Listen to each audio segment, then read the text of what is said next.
Nepal cricket team ने जो भारत के खिलाफ अपना पहला मैच खेला तो वो नेपाल क्रिकेट इतिहास के लिए सबसे बड़ा दिन था। ऐसा मैं नहीं, ऐसा नेपाली कैप्टन रोहित कह रहे थे। लेकिन इस दिन एक खिलाड़ी जिसने अंतर्राष्ट्रीय पटल पर लोगों को यह बता दिया कि गुरु हम में बहुत दम है और हम पर नजर रखिए, और जिसे नेपाल के लोगों ने कहा कि भाई ये तो हमारा सहवाग है। होता है जब कोई खिलाड़ी अच्छा खेलता है तो पुराने खिलाड़ियों से उसकी अक्सर तुलना की जाती है कि उसकी तरह विस्फोटक बल्लेबाज है। इस खिलाड़ी का नाम है आसिफ शेख, और आसिफ शेख आज कई वजह से चर्चा में रहे। एक चर्चा इसलिए रहे क्योंकि आसिफ शेख नेपाल क्रिकेट के पहले खिलाड़ी हैं जो भारत के खिलाफ अर्धशतक बनाने वाले खिलाड़ी बन गए हैं। अब तक नेपाल ने एक ही मैच खेला है तो जाहिर सी बात है पहला अर्धशतक उनका तो पहले बन गए। लेकिन इसके साथ ही एक और चर्चा उनके इर्द गिर्द रही, वो रही पाकिस्तानी मूल को लेकर। पाकिस्तान के तमाम जर्नलिस्ट ऐसे थे जिन्होंने ये ट्वीट किया, ये पोस्ट डाले कि आसिफ शेख जो हैं उनका रिश्ता पाकिस्तान से है, और कई सारे ट्वीट्स देखने के बाद हम जैसे कई लोगों ने भी मान लिया। लेकिन उसके बाद जब चीजें वेरीफाई की गई तो पता लगा कि शेख जो हैं उनका जन्म बीरगंज में हुआ है, और बीरगंज और पाकिस्तान का रिश्ता दूर दूर तक नहीं है। दरअसल बीरगंज जो इलाका है वो बिहार के पूर्वी चंपारण के रक्सौल के आसपास से जुड़ता है, और अगर आप नेपाल इंडिया से जाते हैं तो सड़क मार्ग पर ये रास्ता है, वहां से ये आते हैं।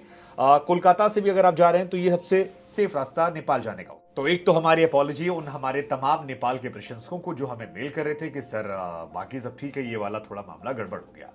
तो हमें लगा कि हम आपके उस चीज को करेक्शन करते हैं। लेकिन नेपाल के इस खिलाड़ी को आपको गौर करना चाहिए। गौर इसलिए क्योंकि इसने जब आज अर्धशतक मारा तो ये पहला मौका नहीं था जब इसे नोटिस किया गया। इससे पहले आपको याद होगा एक बार आईसीसी की तरफ से अवार्ड दिया गया था क्रिकेट के स्पिरिट को लेकर, जब इन्होंने आयरिश बल्लेबाज को स्टंपिंग करने से, रन आउट करने से रोक दिया था, और उसके बाद आईसीसी की तरफ से इन्हें अवार्ड मिला था। तो वो एक जो अवार्ड था वो इनके लिए बहुत खास था क्योंकि ये फर्स्ट नेपाल क्रिकेटर हैं जिन्हें ऐसा अवार्ड मिला है। स्पिरिट ऑफ क्रिकेट अवार्ड इन्हें चुना गया था, और नेपाल के पहले क्रिकेटर थे। जिस खिलाड़ी को इन्होंने रन आउट नहीं किया था उसका नाम एंडी मैकबर्नी था। उसी रन आउट ना करने को लेकर इन्हें यह अवार्ड दिया गया था।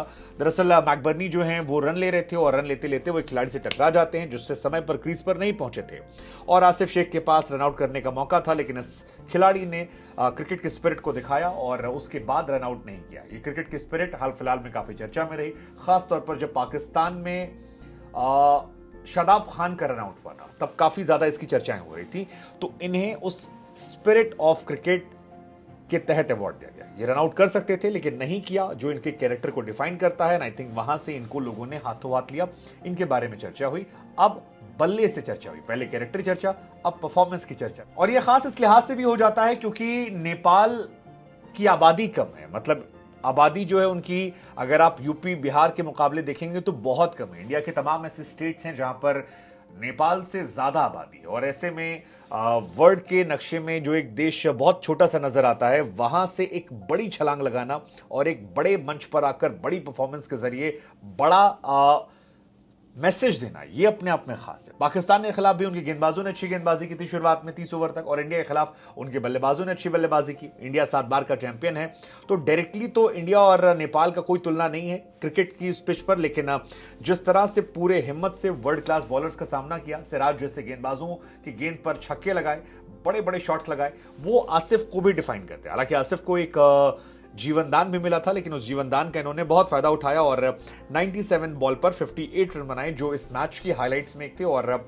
नेपाल क्रिकेट जब यहां से वापस जाएगा, नेपाल के लोग जब यहां से वापस जाएंगे, तो आई थिंक ये अपने आप में उनके लिए एक मूवमेंट होगा कि हम किस तरह से शानदार रहे हैं। आईसीसी रैंकिंग में हमारे यहाँ कई बॉलर्स ऐसे हैं जो टॉप पे रहे, लेकिन इनके नाम और बहुत सारे रिकॉर्ड्स हैं। जैसे इन्होंने सिराज की पिटाई की या कई और लोगों को पीटा, उसके अलावा भी कई रिकॉर्ड्स इनके नाम है जो आपको जानना चाहिए। बेखौफ बल्लेबाजी, दमदार भविष्य, और इतिहास भी चमकदार रहा है। मतलब वो जो आईसीसी स्पिरिट वाला था वो एक अच्छा मोमेंट था जो हमको आज याद आया। नेपाल क्रिकेट में आसिफ शेख को ऐसे आप समझ लीजिए कि नेपाल क्रिकेट में जो पहली 1000 रन की पार्टनरशिप हुई है उसमें आसिफ शेख का नाम है। आसिफ शेख और कुशल, इन दोनों के बीच 1000 रन की पार्टनरशिप हो चुकी है, एंड आई थिंक ये नेपाल क्रिकेट में पहले खिलाड़ी हैं जिन्होंने ऐसी पार्टनरशिप की है। आसिफ और रोहित के बीच में 585 रन की, और आसिफ और जानिद के बीच में 543 रन की पार्टनरशिप है। लेकिन आज जब इन्होंने अर्धशतक मारा तो ये आसिफ के करियर का 10वां अर्धशतक था। अप्रैल 2021 में नीदरलैंड के खिलाफ आसिफ ने डेब्यू किया था, और 2016 में जब इनकी उम्र काफ़ी कम थी तभी इन्होंने एवरेस्ट प्रीमियर लीग थी वहां पर अपना बल्ला चमकाया। उसके बाद अंडर 19 में इन्हें कैप्टनसी भी नेपाल की मिली थी 2018 में।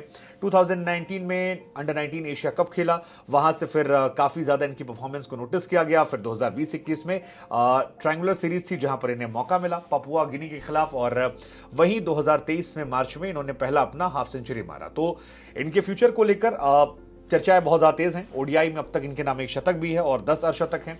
T20 में भी इनके नाम पर 2 अर्धशतक हैं।